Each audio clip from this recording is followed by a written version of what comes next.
안녕하세요. 법률정보쇼 소병환 변호사입니다. 저는 가사 사건 중 이혼과 관련하여 여러분들이 궁금해하시는 사안에 대해서 알기 쉽게 설명해 드리고자 합니다. 그 첫 시간으로 협의이혼과 재판상 이혼에 대해서 알아볼 텐데요. 혼인신고를 한 법률상 부부가 여기에서 법률상 부부라고 말씀드린 이유는 혼인신고를 하지 않은 사실혼 관계에서는 이혼이라는 개념이 성립하지 않기 때문입니다. 법률상 부부가 그 일방 또는 쌍방이 더 이상 혼인관계를 유지하고 싶지 않다, 혼인관계가 파탄되었다, 고통을 받고 있다, 혼자 사는 게 더 낫겠다 라고 생각하셨을 때는 이혼을 생각하게 됩니다. 이혼은 그 친권 및 이혼 여부에 대해서 모두 합의가 되었을 경우에는 협의이혼을 진행하면 되고, 만약 협의가 되지 않는다 하면 재판상 이혼을 진행하면 됩니다. 우선 협의이혼에 대해서 자세하게 알아보겠는데요. 부부가 이혼에 대해서 원만하게 협의가 되었다면 관할 법원에 협의이혼 의사확인 신청서를 제출하면서 이혼 절차가 시작되게 됩니다. 협의이혼은 대리인이 허용되지 않기 때문에 직접 제출해야 된다는 점 잊지 않으셔야 됩니다. 법원에서는 협의이혼 의사확인 신청서가 제출이 되면 그 이혼에 대한 안내를 실시를 하고 그 이혼에 대해서 다시 한번 고려하라는 취지로 숙려기간을 지정하게 됩니다.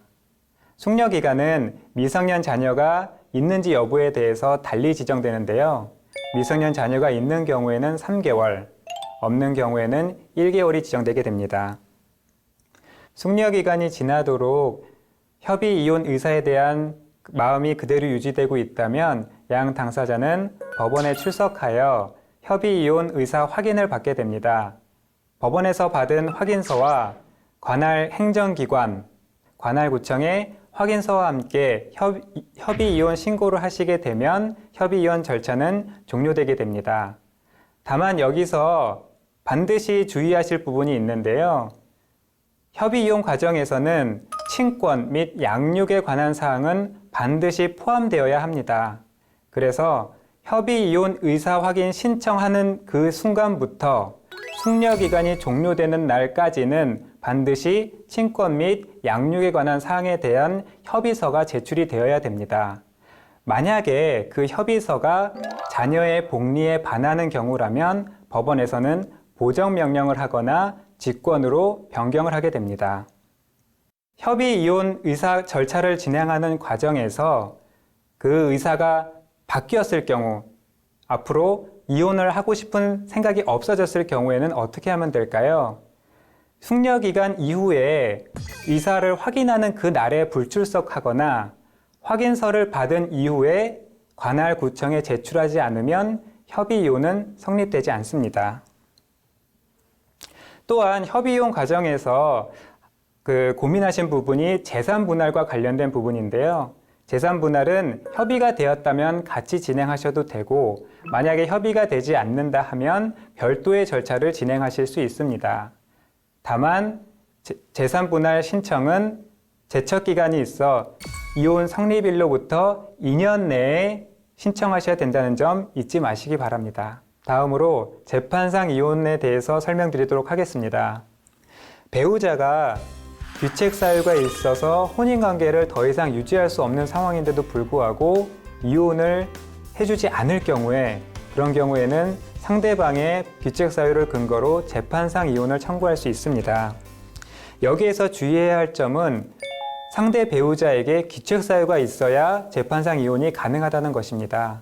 우리 판례는 유책주의를 채택하고 있기 때문에 상대방에게 아무런 규책 사유가 없고 오로지 이혼 청구자에게만 규책 사유가 있는 경우에는 재판상 이혼이 허용되지 않습니다.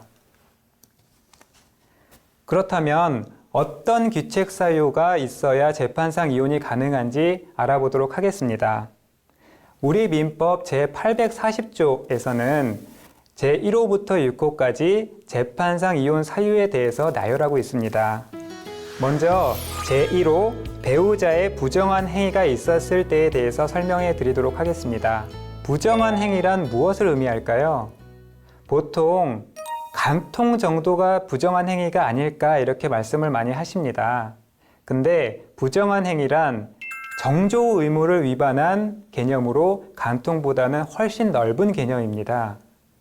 따라서 성관계가 없다 하더라도 부정한 행위에 해당될 수 있음을 유의하시고, 또한 이 부정한 행위는 혼인 성립 이후에 발생한 것만 규책사유에 해당한다는 것도 기억하시기 바랍니다. 다음 제2호로서 배우자가 악의로 다른 일방을 유기한 때입니다.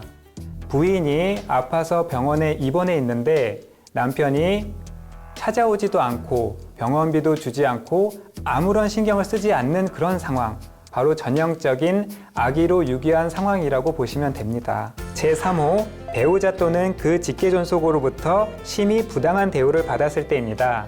이 사유는 여러분들도 방송에서 많이 보신 사유일 텐데요. 예를 들어서 임신을 오랜 시간 못하는 며느리에게 시어머니가 성관계를 강요하거나 무시, 모욕을 하는 상황을 생각하시면 될 것 같습니다. 그리고 제4호, 자신의 직계존속이 배우자로부터 심히 부당한 대우를 받았을 때와 제5호, 배우자의 생사가 3년 이상 분명하지 않은 때도 기억하시고요. 다음 제6호가 가장 중요합니다. 가장 기본적이고 가장 많이 지적되는 사유이기 때문입니다. 여기에서 혼인을 계속하기 어려운 중대한 사유에 대한 판례를 한번 설명해 드리도록 하겠습니다. 중대한 사유란 부부 공동생활이 회복될 수 없을 정도로 파탄되고 그 혼인 관계를 유지하는 것이 일방 배우자에게 참을 수 없는 고통이 되는 경우라고 판례는 판시하고 있습니다.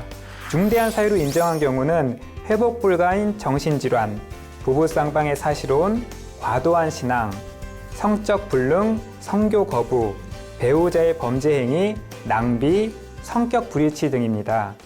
지금까지 재판상 이혼의 원인에 대해서 살펴봤고요. 참고로 제1호 배우자의 부정한 행위가 있었을 때, 제6호 기타 혼인을 계속하기 어려운 중대한 사유가 있을 때의 경우에는 제척 기간이 있습니다.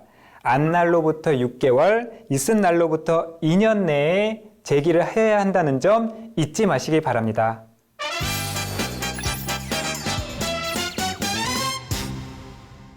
이번 주제의 키포인트는 바로 증거 확보입니다. 재판상 이혼 사건을 진행하다 보면 가정 내에서 그리고 부부 사이에서 발생한 일이다 보니 아무런 증거 없이 귀책 사유를 주장하는 경우가 허다합니다. 그런 경우에는 재판부에서는 소설로밖에 인정해 줄 수 없는 상황이 되는 경우가 많습니다. 배우자의 부정행위를 입증하기 위해서는 이를 입증할 통화 내역, 문자, 사진, 블랙박스, 카드 내역서 등이 그 자료가 될 수 있습니다. 만약 이런 자료들을 확보하기 어려운 상황이라면 상대방과 대화 중에 그 부정행위를 인정하는 내용을 녹취하시는 것도 하나의 방법이 될 수 있습니다. 지금까지 법률정보쇼 소병환 변호사였습니다.